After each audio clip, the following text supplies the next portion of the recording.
Once you are a new mom, if you can, when you let me into your space, just know you're going to wake up to a tidy kitchen, tidy home. Please, guests who come and expect to have, to be hosted by the Nakawere, please save us.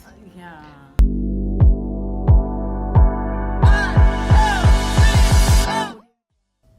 Hi guys, welcome to the Adulting Out Loud podcast where we talk about all things adulting. My name is Unia and today we're going to be carrying forward with another conversation on adulting. It being Mother's Month, we are having a conversation on motherhood, and I'm having this conversation with a friend of mine, someone I've known for a long time, and someone who loves talking about motherhood as much as I do. So we're going to be talking about our experience as first-time moms, and I'm going to be having this conversation with Peninah Igaga. You guys have seen her here before, so you know her. It's not the first time.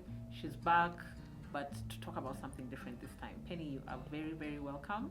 Thank you so much, Unia. Thank you for having me yet again.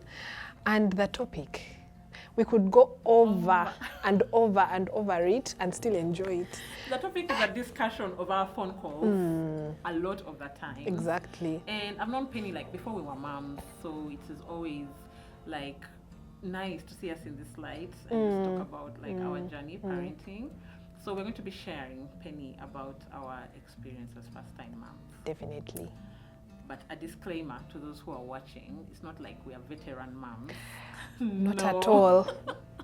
Our kids are still young. At least mine are 2 and 7, so I'm not anywhere close to a Mine are veteran 4 mom. and 6.5. Yes, so you see, but like I feel like we have learned a few things.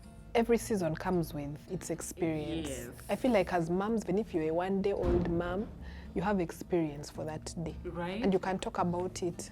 And you can use that experience the next day. Yes, to, like, do exactly. So yes, so Penny, that's what we are talking about. And to start us off, I would like to hear from you what was the most shocking thing about motherhood when you became a mom? Okay. So ever since I was a little girl, I knew I wanted to be a mom. I wanted to have a family. I'm those girls, with dolls princess, yes, with dolls and all those things. So I knew a family had to be had. So children had to come. Now, the shocking thing I found about being a mom was that it can take a toll on you without you knowing that it's taking a toll on you, right? I'll give you an example. There was a time, so I have 2 little kids, and for my daughter, the first one, the pregnancy was easy. Yes. I loved being pregnant, you know. I actually loved being pregnant. You look really good. Thank you. I thank God for that. I don't have those things that pregnant ladies usually have. If anything, my hair grows more, my skin glows, you know. Now, after all that was done, once I had the baby, I think I was shocked from day one. And I'll give you an experience. So when I pushed the baby out, they got the baby. You know how people have this thing of when the baby comes out, I'm going to hold them and skin to skin. Yes. Oh my God. Learn to love your child, bonding time. I literally refused to hold my baby. Now, I was told that it's normal. Yes. I literally refused to hold my baby. So the midwife is like, banange Peninah kwata koko mwana. I touched her finger and looked at the father like, take your this child. baby.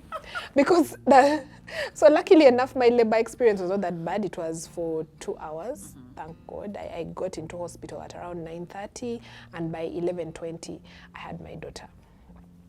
But I had been laboring the whole weekend. So that experience, I was tired. I was done. And once the baby came out, I just wanted all other parties in this support system to deal with the child. So for me, I think it was a physical shock. My body was not ready. I was a bit traumatized by the experience. However, and I know people may be thinking, rolling their eyes like it was just 2 hours. How can you say you were traumatized? But everyone their own threshold. I had been watching Emily Norris videos where for her birth she even has water baths and what, you know. So it was a bit much for me. It started from the labor room. And I think one of those situations was where one of my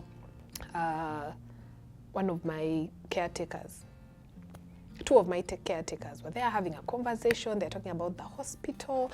Like, oh, this hospital is a good hospital. And ever since they changed management, the people have the rate of death has really gone down. You're like, say what? I'm like... But Penny, who talks about death? When I am here with like... Names withheld. I'm like... So at that point, I'm like, why are you having this conversation in this room? So I was scared. I was scared at the same time excited. So after all that hullabaloo, once I had the baby, it was just more of, thank you, take your child until I can compose myself. Yes. Yeah. I think, oh my God, like, I'm so amused about that conversation about this. But yes, I hear you about like just feeling like, okay, this is done. And okay, now let me rest. Yes. Because the whole weekend, like you said, it was not just the 2 Yes. hours. It started on Saturday. Yes, though you were home. Yes. But yeah. I think for me, the most shocking was pregnancy. And you know how I feel. Yes, it was hard. My goodness, I was like, why do people enjoy pregnancy? It was so hard. And for the both of them, I'm still shocked at just how hard pregnancy can be, how much, like, your body goes through so much, right? Yes. So I expected to gain a lot of weight. I lost a lot of weight. I expected people to talk about having like a big appetite. I hated it. There was literally no food. I didn't have cravings. I still have so much beef. I hear people talking about cravings. I want CJ's ice cream. I literally didn't crave a single thing. I also don't crave. I wish I crave. No, and I'm glad that I don't crave because I want to have the craving experience. No, I think because I'm so into, a certain weight and So I can't. like, Thank God. I didn't have to crave fried chicken. Exactly. So for me, I was shocked that it didn't, like, my pregnancy didn't go according to the books. In terms of like people like, oh, you'll be glowing. Oh, you'll be, I don't know. I didn't have maternity clothes because I didn't need them until like I don't know, like 8th month maybe. And even then, you know how you can put things together. You're like, I'm going to buy this maternity clothes. That's what I did. So we want to talk about the sweater they asked you for at the hospital, right? About how many small things you need to pack. Yes. In our hospital and how they asked you for a sweater, like, the baby's sweater, and you didn't have a sweater. I didn't have sweater, I didn't have mittens. Yeah. I think I had socks. But at least you are supported. Right? Yes. So I think for me, it's all that pregnancy and just the preparation leading up to the baby. I had seen people do it. I had read like throughout my pregnancy, but I feel like you're never ready. Now for me, it was the opposite actually. I think I repacked, packed, and again, organized. But remember, and so that's the thing about adulting. There's some perfection that you want in a certain way, but it always won't work out. Yeah, right. So because I had stories of people packing for a girl, and then they reach there and it's a boy, I had packed just in case boy clothes. When the nurse asked my dear lovely husband, please, to go and pick the clothes, the best he picked were the boy clothes. So my little girl's first pictures were boy clothes and blue and whatever, which I had even formulated a cute little heart with a big bow. Lol, that is so funny. Yeah. It was the first time for him too, so. Adulting rarely goes according to plan, but it turns out great. It does, right? It really does. So we have shared about all these things. We've shared about how the whole labor and delivery was scary, was overwhelming. What would you describe as one of the overwhelming moments for you as a first-time parent, where you were like, now, this is just Yeah. The baby crying. The babies cried. They cried. They Not as much as But most people's babies, but they cried. Now, I had my mom, one time, when the baby would wake up, I felt that when you wake up, you need to take a bath, and then you breastfeed. You? Like, mommy needs to take a bath No. before feeding that? Both mommy and baby. Even in the night? No, in the morning. Okay. So, I think the challenging thing was me having set the way I want things to be done, and then people around me are telling me, no, don't do that. Yeah. No, don't do that, do this. No, don't do that. In my head, I'm thinking, but this is my baby. And yeah, exactly. And yet, they're actually telling you the right thing. So this is one of the scenarios. I in my head, I was like, you know what, you need to wake up. To wake you up properly, let's give you a bath. But my daughter used to yell. And we started having this thing, she didn't want to bathe. You know, she didn't want to bathe. So one time my mom is around. She came. She sees you. She sees me doing it. And she's like, why is my granddaughter crying? I keep quiet because I'm like, I can't. You know, at that time, she's your mom, but you're thinking, you're also a mom now, and you're like, this is my baby. Why is my granddaughter crying? Give me my granddaughter. Yes. At that point, I just handed over the granddaughter to my husband and said, take. You see. So after she got her, she was like, did you feed her before you bathed her? And I said, no, she needs to bathe because, you know, she's done susu, poo-poo, Like I need to clean her up. It's like, no, she will be happier when she's fed and then she bathes. And I never looked back on that, and she stopped crying. So her tummy was full, she was joyous and happy. Exactly. But I was getting it wrong, but I wasn't allowing people around me to correct. And those are some of the things of the first time moms. And you don't blame them because it's overwhelming. It is overwhelming. Your mom is telling you something to do. The books are telling you something different. The internet is telling you something to do. The nanny, if your nanny is older, is telling you, I've had children before. Yeah. And you're like, right? Yes. Your friend, maybe like your friend who you got kids around the same time. Exactly. You're like, I do this. And it's working for there's them. an overwhelming load of information. Yes, I think so. I think that's the thing for me as well. But now it's like every decision you make, you have to think about the baby. But see, that was a problem on my side. Really? Because I couldn't sleep. Yeah, that's what I'm saying. That's the overwhelm. Yes, I couldn't sleep. I kept watching the baby. I'm like, oh my God, is the baby going to breathe? Is the baby breathing? Exactly. They're like, you're like, oh my God, she wasn't breathing.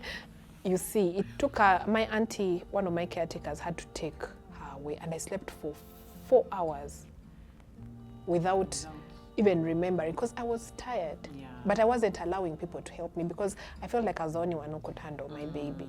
And yes. It's hard to be you at all times. Exactly, yes. I think for me too, and more specifically, just how much you don't sleep.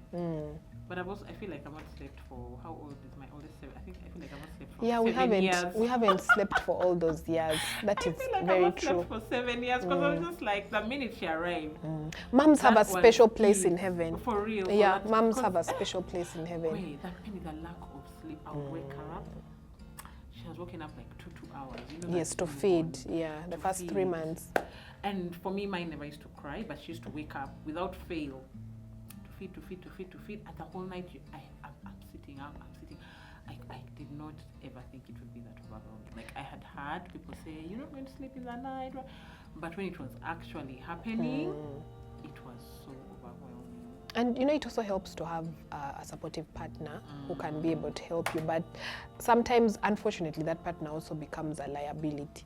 Like now, for instance, when I would put the baby back to sleep, just so happens at that point my partner would sneeze when he got into the room. My husband would sneeze at that particular time, and the minute he would finish sneezing, you'd hear, and you're like, what is going on? Like, even that sound right now, you just feel like crying. Exactly. So you might find they actually came into the room to check on you and see how you're doing. Maybe you had taken off some time to breastfeed the baby, so they've come to check in on you, and then they sneeze after you put the baby to sleep. Hi, Han. You'd be like, Mutwale. Mutwale, genda naye. Then I would sleep. Yeah, I think those little years are so overwhelming. Like just everything about it. Also, just how much your body has changed. Like you're having to look after the tiny baby, but you're also having to look after yourself. You're having these aunties being like, "You've not tied your stomach. If you don't tie your stomach, it's like there's so much advice coming your way. There's so much like, how do I deal with this? And yet they really mean well. They do, but you can deliver your statement in a better way. There was one who told me, "Toja kudamu kunyumira bitete." Something I can never forget. That was on my fast. Yes. Yes. I'm just trying. I'm trying to deal with this, but so yeah, I think it's all overwhelming. So from that whole experience, what self-care strategies did you use for the first time, Mom, to get over the overwhelm, to get over the stress that comes with having a young baby? Yeah. Okay, so you won't believe that my first 2 years of motherhood for both children is the ghetto. It is the real ghetto. Who would disagree? Because No. it's the same here. The thing is this, self-care is not an option in my first 2 years of children. You see, it's not. I'm a wreck. Yeah. I know. I'm a wreck, and the reason why I am is because of maybe my character. I want to wash my baby's bottles. I'll come back from work immediately. I'll put my bag down. I will wash the baby's bottles because I won't let the nanny wash them. I'll just want her to put them in water until I get back. Let's say like now when I go back to work. Then when she comes back, I always prepare the baby's meals for the day until I get back.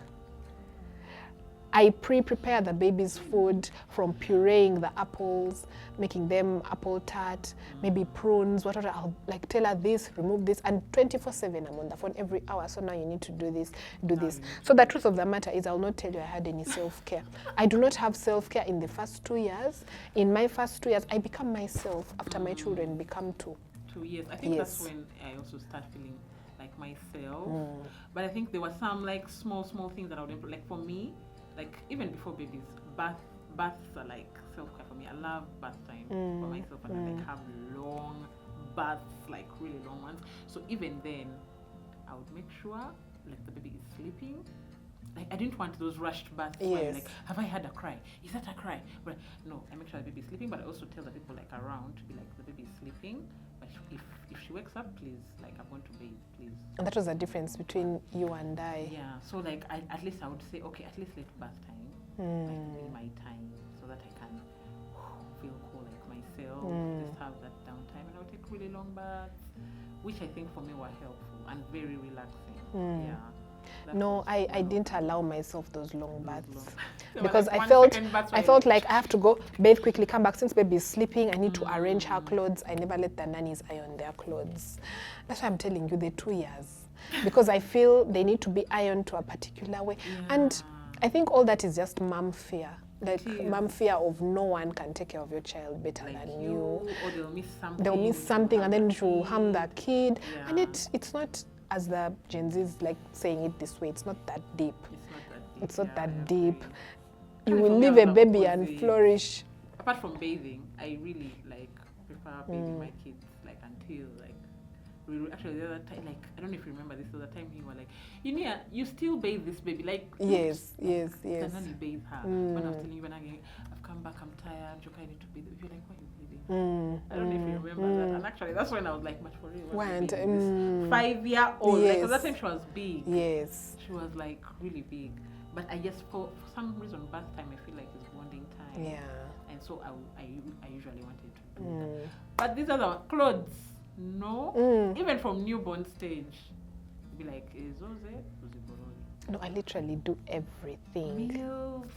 Meals I can understand because they're very sensitive. So yeah, those ones. No, but I think part of the self-care was for me to let go of some of those few things to free up my time to say I've read a book this evening at least. Even though it's for 30 minutes or even though it's just one chapter, I can say, okay, I read quite a book. I think the only self-care maybe I could say was, and I don't even think it was self-care because it stressed me. I have this thing of within 2 years, you need to have gone back to your Like pre-birth body weight. Yeah. You see, so I'll work towards that. For me, maybe that will be the self. I'll walk, I'll what. But I feel like it's more of walks are stress. nice. But I'm doing you open it up your mind.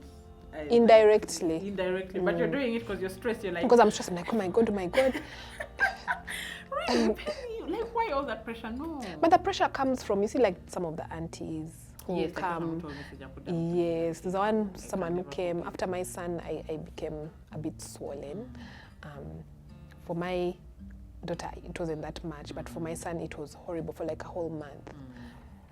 Someone came and was like, Penny, you're so swollen. You're like, I don't have a mirror. At that point, I'm like, I think your visit is done. Like in my head, but staying. I Yeah. know. So how did becoming a mom change your social life? Did it change your social life? Yes. How? I carry my kids everywhere. Yes, and they're everything, Penny.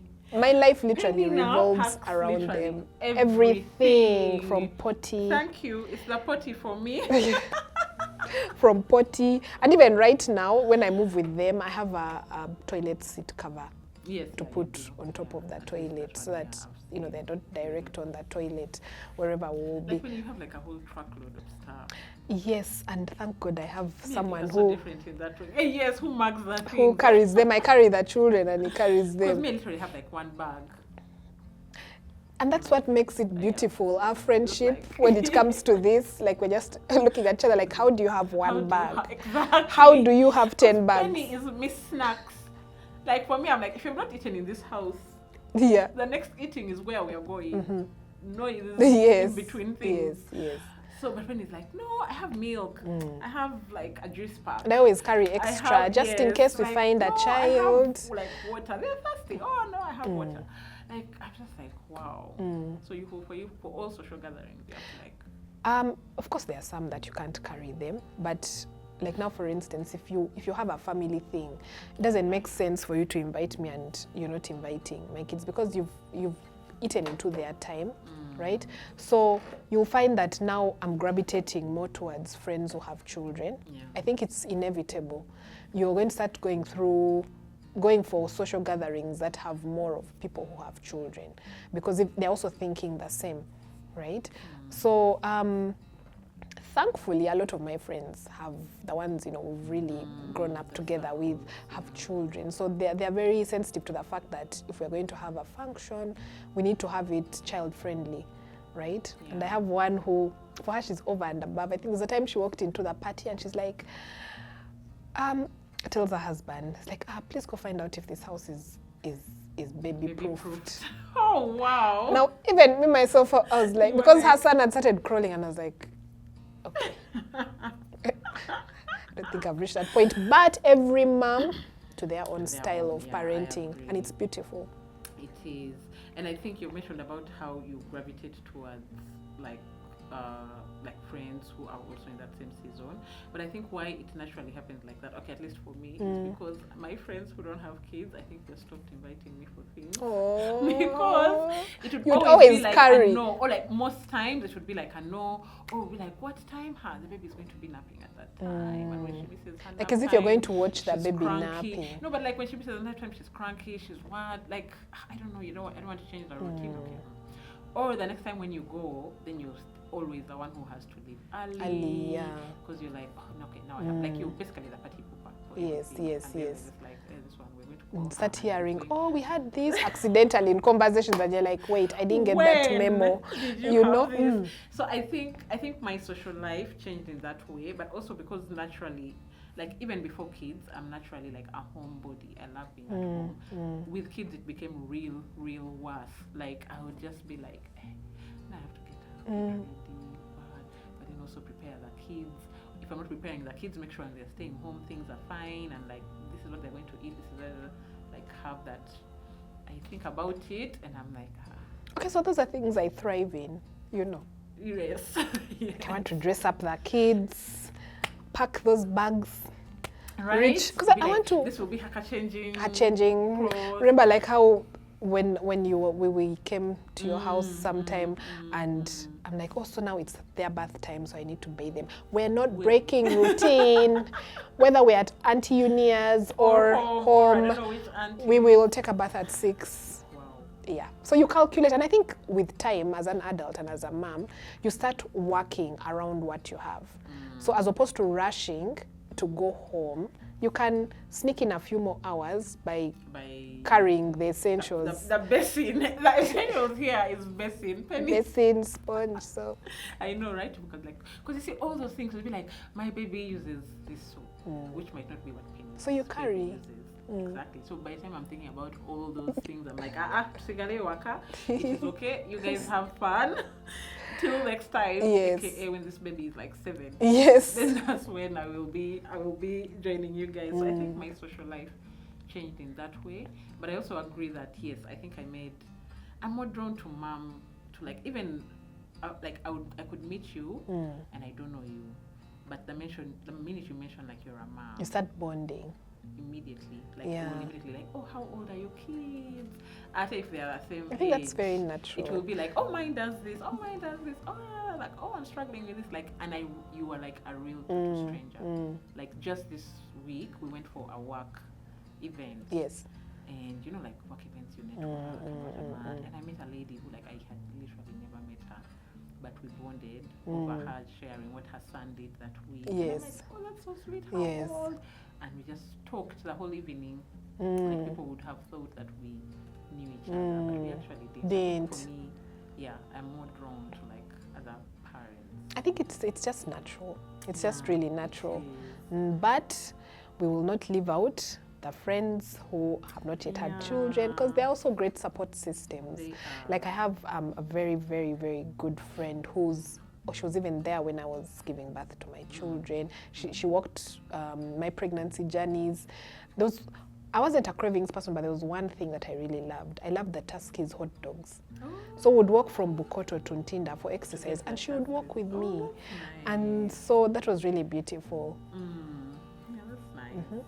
So how would you say you handle, so like as a first-time mom, we've talked about overwhelm and you know, everything, the chaos that has come with it. How do you handle moments of self-doubt where you're like, I don't think I know how to do this thing. I don't know how to be a mom. You're like, somebody, please send help. So it started from pregnancy. And I think that's why I was there's a lady I follow on social media. She's called Emily Norris. She's Canadian, but she's so down to earth. Like, she's so hands-on. So when I can't figure out how to do things, I go to her page, because I think we live in a system where these days we no longer have our moms around us. Our moms are there, but they're working women. Yes. You know, our aunties are working women. You're not going to go to their house and be there for a whole month. Right? No, the best they can give you is 2 weeks. And you're out, you're back on your own. So you need to find something that works for you. If you have that friend that you can call up who has had children before, and you just let them know, you know what, I'm struggling. And I think that's the thing. If you know you're struggling, reach out to someone who can be able to help you, who you feel comfortable disclosing to, and who can be able to guide you. You feel ashamed that you're struggling. Because the assumption is like, you know, like you're a mom. You know how you ought to. Like, yeah, the mom knows everything. Like you're a mom now, so you know. But then now, like, you really don't know. Go online. Like there's so much information out there when it comes to children. I know it's going to sound so .com moms. One time my guy told me, oh, you're one of those .com mothers. Because I told him, oh, when I was on the internet, he's like, you're one of those .com, because he's like an older gynecologist. I'm like, no, I just like knowing stuff. So once you tell me something, I go and read more about it, because I want to be equipped with information. So I think it also comes with that practice, legal practice, where if something's like this, you need to read more on it to understand it better. So ideally what happens is that when I can't figure out something, before I even call anyone, always I go online. I'm those mummies, unfortunately, or fortunately. Because she has older kids. Yes. Like one thing I particularly remember is immunization. Penny, immunization. It's just the worst. Like, oh my goodness. But then I remember her being like, being The like, crying the- after. Yes, the Yeah. crying after. So like her taking me through, like even before you go Do this. like make sure like put her in night clothing, don't overdress her because we have like remove all the things there, but then also putting them back on to and all that. And I think it really helped me, and not just mention like so many other things. I remember the time I called her when my baby's fever was like at 40. Oh, It was dear. really, really high, and it was in the middle of the Oh, night. dear. I know, it was so hard. And like she helped me out, like, okay, do this as you wait for morning.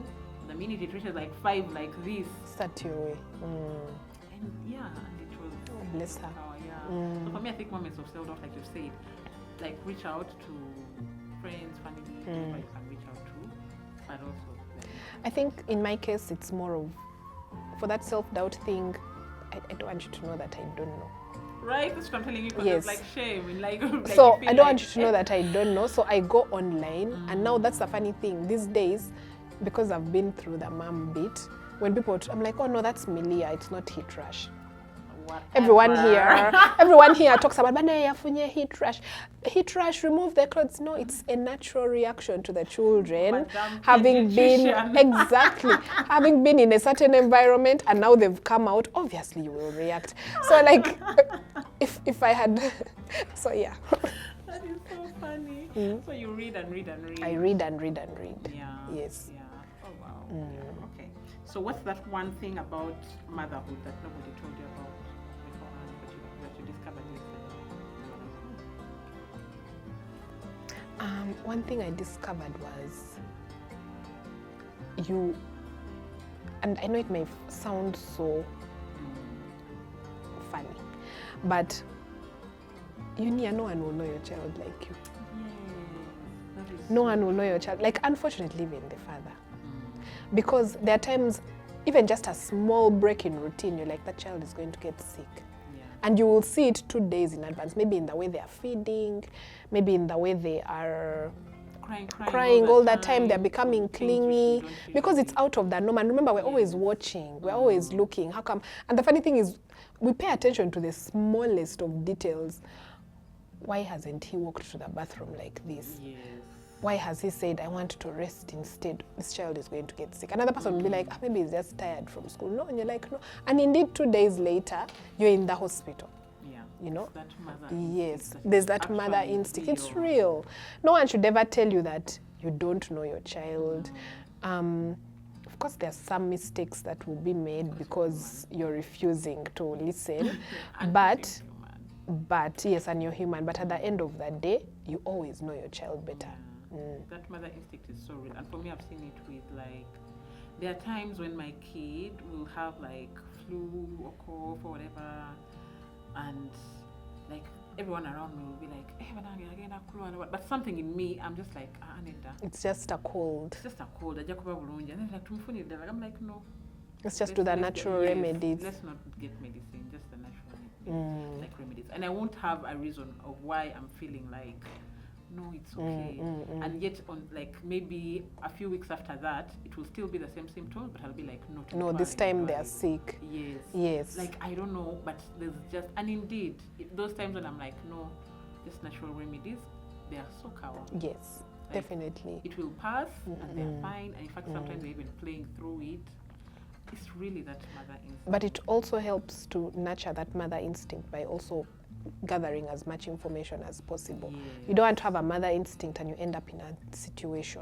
Right. Because of your mother instinct, you end up making a mistake. So it's very important to read wide, read all those milestones, those things. Can put you on pressure. Yeah, they put you on pressure, but it's good to know what's Yes, not what to expect and what is not happening that ought to be happening. Yeah. Yes, yeah. I think for me, another thing that no one warned me about is that, you know how you mentioned like every stage is different. Like you feel like you're learning. You're now like, okay, I now got a hang of this, and then it's a new stage. Growth and then spurt. you have a toddler rolling on the floor, and you're like, Exactly. I thought we had this together. You are an obedient child. you're like, oh, or maybe you've even told your friends, oh no, mine is kawa. Like now, hey, you're even going out more with them because they're not doing random things. Suddenly they're crying in supermarkets. You're like, whose child are you? Yes, I exactly. thought we are like, so for me, I think, I feel like they're always changing, always growing. But I think I've also learned that they're actually, like, their babies are real human beings. So obviously, they're always growing and learning and just growing. Just like the way we change in various seasons. We have different seasons in our own lives. Babies really change. I was not ready at how much they change with each stage. You feel like you've learned them, then it's like a new thing. And you're like, how? Yeah, so for me, I think that's it. Okay, so what is the most rewarding aspect Of motherhood. I, first of all, lost my identity. Yes. I am no longer Penny to a lot of people. It's Your mommy, mama. this one. And there's a respect that comes with it. You know, all of I'm known as Mommy T because my daughter's name starts with T. And everyone's like, Mommy T, Mommy T, Mommy T. At work, in the market, wherever, the border guys at the stage somewhere, they're like, hey, what Mommy T? You know. So there's a respect that comes with it, because you know, even in our African societies, being a mother is really hailed. If I can put it that way, it's hailed. It's just unfortunate that sometimes you find some mean people who will go ahead and where if you don't have children, they just go ahead and bash you for not having children. Yet it might be for different reasons. But speaking to someone who became a mom, because once we got married, 6 months later, we conceived our little girl. It was a new experience. We're moving from 2 people to 3 people. You know, it was really rewarding. It was really nice. The fact that once I had her, there's a new respect. They come to you. To me, that means that you're doing something right. You're doing something right as a mother. You're taking care of a human being, a whole human being, and that is why I put in a lot. You know, I put in over and above. Some people say it's too much. It's a lot. I don't care. It's a lot. Yeah. But it's nice. Yes. It's really nice actually seeing that, like, to see in your role as a mom. Yeah. Yeah, it's really nice to watch. I think for me, the most rewarding is, it's just like the love. Like you get from the kids. Yes, It's definitely. Usually, you know how kids give you like random hugs, eh?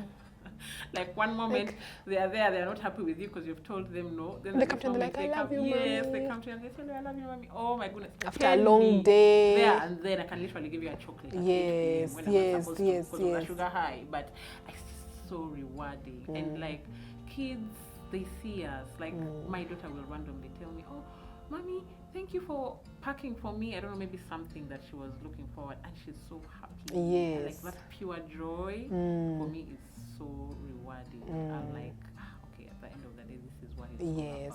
Right? Exactly. For me, that's it. Each time she goes to school, there's a time her teacher told me that, you know, they were introducing their family members, tell us what your mom's name is, just make sure that kids know the mom's phone number, father's phone number. So they asked her, what's your mom's name? It's like, my mom's name is Peninah, Igaga, Lubega, the legal chef.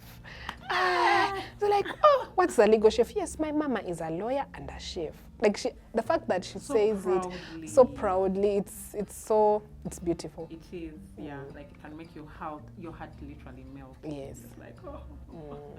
Okay, so as we wrap this up, what is that one valuable piece of advice you got before becoming a mom, and what piece of advice would you give to people out there who are first-time moms? Yeah. Okay, so the piece of advice I got before I became a mom, which advice I don't think I took. I didn't take it. Sleep when the baby is sleeping. You people. No one takes that one, Penny. And yet, ideally you should. No, but there's usually like so much to do when the baby sleeps. I'm like, okay, iron clothes. Exactly. Do what, But no, the funny thing is, it's what I tell new moms. Now, how I ensure that happens for new moms, once you are a new mom, if you can, when you let me into your space, just know you're going to wake up to a tidy kitchen, tidy home. Please, guests who come and expect to have, to be hosted, by the Nakawere, please save us. Yeah. Visit, like if you're going to tell someone to sleep and rest, do your part. Tell them, you know what, I'm going to come for 4 hours so that you can rest. And that's what, like I told you, the 4 hours, my auntie told me, you know what, give me that child. Exactly, and I had pumped some breast milk. So she's like, there's already milk here, just sleep. And it really helped me because I had not really slept from the time I had left the hospital, right? So it's the same advice that I give women right now. But if I didn't, truth of the matter is I didn't follow it. But it's a very, very important, who has followed it. and it's really something valid that needs to be done. But this is just my call to the people who support the Nakaweres, who support the women who have just given birth. You need to help them. Don't just simply tell me, are you sleeping? You need to rest. No. Banange, you have eye bags. You're giving me, you're already adding on to my stress. I probably hadn't noticed that I had eye bags Because I've not looked in the mirror. I've not looked in the mirror for don't know years. how long. And your hair, have you tried to maybe bring a salon chick home? Because I can't leave my baby. Maybe I'm scared that if I leave my baby, be proactive and help me. I think mine is like a follow-up on that. The advice I would give is to accept help. Like new moms need to It's accept not help. easy. It's not easy. I didn't accept. And why that's my advice is because I am not very good with accepting help. Generally, like not even with like being a mom. Like it's just I just always and to feel figure like I out need to things. yes, but you actually really don't need to like struggle to figure out. And the funny thing things is, on if your you own. asked, people will be willing to help. Yes, that's the thing. If you are like, you know what, I want to go and like nap for 2 hours, help me. People would be like, hey, yeah, mulete. But you've been there struggling, you're tired, you feel like it has to be you to hold the baby, it has to be you to. No, I think accept help and ask for the help. Yes. So it sounds easier than it actually is. Because I feel like as first time moms, we really don't ask for help, we don't accept. You know how they say babies are clinging to us? We're the ones who are clinging. We're the ones clinging onto the babies. and being like, please, all the time. Yeah, I think for me that's what I would say. Yeah. So thank you so much, Penny. Not at all. Thanks for inviting me. And thank you so much for watching. We would love to hear from other moms out there this month as we celebrate ourselves and the journeys that we have made as moms to where we are now. We know that like motherhood really, you're a mom forever. Like once you're a mom forever. Every stage comes with its own challenges, its own joys, its own ups and downs. But we'd love to hear from you and your experience about being a first-time mom. How was it like for you? What were your highs? What were your lows? What was your experience on the whole? Thank you so much for watching. Until next time.